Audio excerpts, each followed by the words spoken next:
Hello everyone, my name is Sugar and welcome back to my YouTube channel.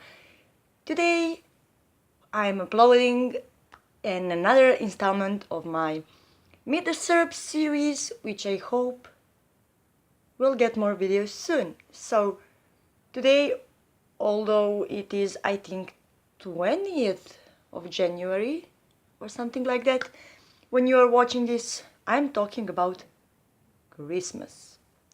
This should go on December 25th, and I should have separate video which would be Christmas vlog, but I didn't make it, so here is all in one. So the fun fact maybe for you is that this year, 2019, I already had Christmas. That's because we celebrate Christmas in January. When I say we, I think Orthodox Christians, but not all Orthodox Christians. Today we are talking about Serbs that are Orthodox Christians, because Greeks are also Orthodox Christians and they celebrate on December 25th. Romanians too, I think. So, Serbian Orthodox Christians. And to be even more precise, I'm going to focus on Christmas traditions in my family, because all over the country people have different Christmas traditions. So the first thing is that our Christmas is on January 7th. That is because Serbian Orthodox Church still uses the old calendar. So the Advent, which is not really a thing, in Orthodox Church begins on November 28th. It is 6 weeks long and some people are fasting during it, and that means that they don't eat animal products. But somehow when we are fasting we can eat fish. It depends. If you are fasting on water, then you can eat only food that is not animal products and that is prepared on water, so no oil. But people usually are fasting with oil and with fish for some reason.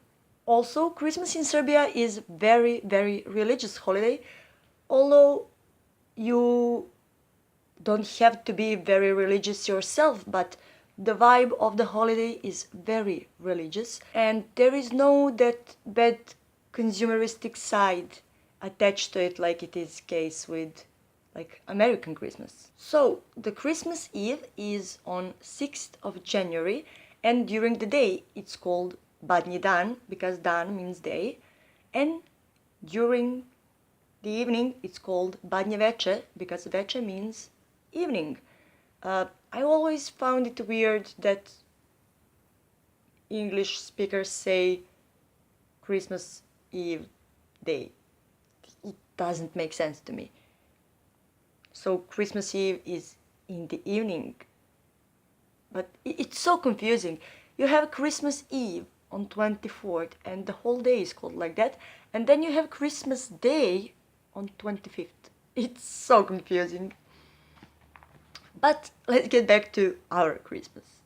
Also, my nose is pretty stuffed, so sorry for the way I'm talking. So, the Badnji Dan, or Christmas Eve, is the last day of Christmas fasting. This day my family is fasting too, so we are fasting that one day before Christmas. We usually eat fish, beans, and potato salad. And there is always a bunch of dried fruits like plums, for example. So the neighbor is yelling to her child, and the child is screaming, so I'll be right back. There are also some traditions that are connected to Badnji Dan, and they are associated with the countryside and kinda lost their meaning when most of the population fled to cities. So the tradition was that in the morning of Badnji Dan, the father in the house would go to the woods and he would cut a young oak tree. That oak tree is called Badnjak. That's why the day is called Badnji Dan. Today most of the people just buy Badnjak, which is like few branches tied together, and I wanted to film you Belgrade on Badnji Dan because people who sell badnjak were everywhere, everywhere. But I was kinda late for my bus to my hometown, so I didn't manage to film it. But here is the picture of badnjak. If you go to the church on Christmas Eve, when you go to the church on Christmas Eve, there is usually a huge bonfire where badnjak is burnt. On Badnji Dan, people also used to, and some of them still used to, roast a pig for Christmas. But they can't eat it because they're fasting. So we're now on the Christmas day. So in Serbian, Christmas is called Božić. There is a tradition that we don't really follow anymore as a family, but it can be fun. So I'm going to tell you about it. The first person who enters your house on Christmas is called Položajnik or Radovan. Radovan is also Serbian name. It is believed that this person should bring luck to your house. Položajnik is usually prearranged, so you know who is going to enter your house on Christmas morning. In my family, it was usually a young person, a child. When you're Položajnik, you should make sparks in the fire, in the stove. And you tell koliko varnica, toliko parica, which means how many sparks, that many money, and how many sparks, that many love, and how many sparks, that many happiness, and yada, yada, yada. And when I was little, I was for years spending Christmas at my uncle's, and I was always Položajnik, and I hated doing it, but you get money at the end, so it was worth it. There is also one tradition that we don't follow anymore, but is especially fun for kids. Under the dinner table, there should be straws to symbolize, I think, the stable, the cave, or the cave where Jesus was born. Then the straw is spread out, and children get under the desk and make the noise of the chicken while someone is throwing money, candy under the table so they can pick it up. Clucking like a chicken apparently symbolizes that Jesus wanted us to follow him like a big family. Like chickens when they gather together. So it's time for food. In Serbia, the special kind of bread is eaten on Christmas Day. It's called česnica, and usually it is in form of bread, but in Srem, the part of Serbia where I'm from, we make it sweet. It's like, I don't know if you know what baklava is, but it's like sweet with honey and with nuts, and it's very tasty. It doesn't matter what kind of česnica you make, but it always has a coin inside. Whoever gets the coin will be fortunate for the rest of the year, and also the head of the house needs to buy the coin from you, so he or she can have it for the next year and you get money instantly. So hello fortune. In my family on Christmas Day, although we are not that religious, I say the prayer and then we sit and eat. And we have soup, we have sarma, which is minced meat inside of a cabbage leaf and sour cabbage, and we have pork, and this year we had also chicken and bunch of other stuff and a lot of cake, to be honest. There is a candle that is lit on the table before the lunch, and it is burning for the most of the day. And it is believed that you should do a little bit of everything while candle is lit. So you do it whole year. So you do a little bit of housework, you do a little bit of studying, you do a little bit of something else. So you are going to do that for the whole year, which is not very true, if I may say. So now we have some differences between Orthodox and Catholic Christmas.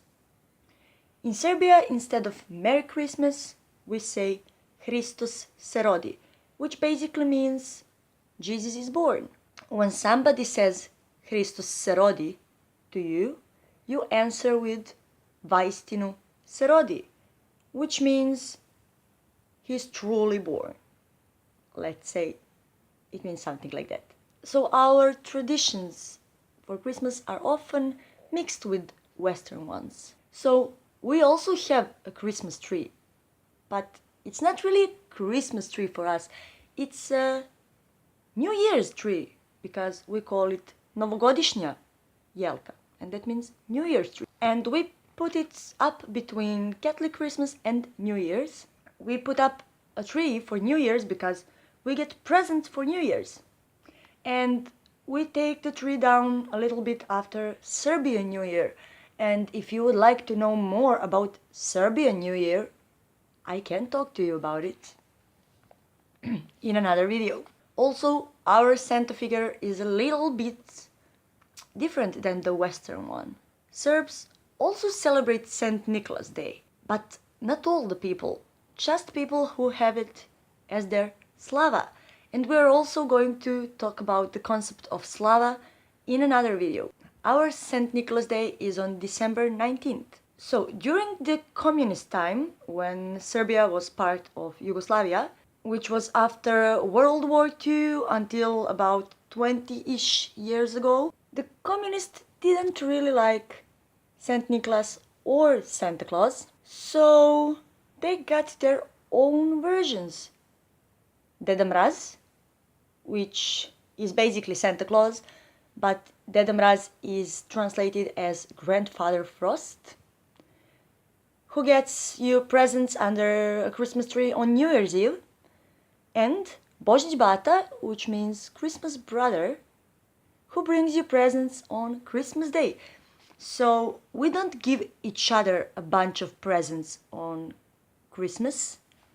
Božić Bata leaves us presents under the tree, and we don't get 250 expensive presents. We get a toy if you're a child, or a bunch of sweets if you're me and 23 years old. So yeah, there is no huge gift exchange.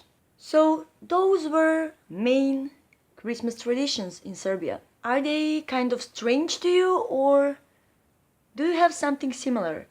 Please tell me in the comments below. So until next time,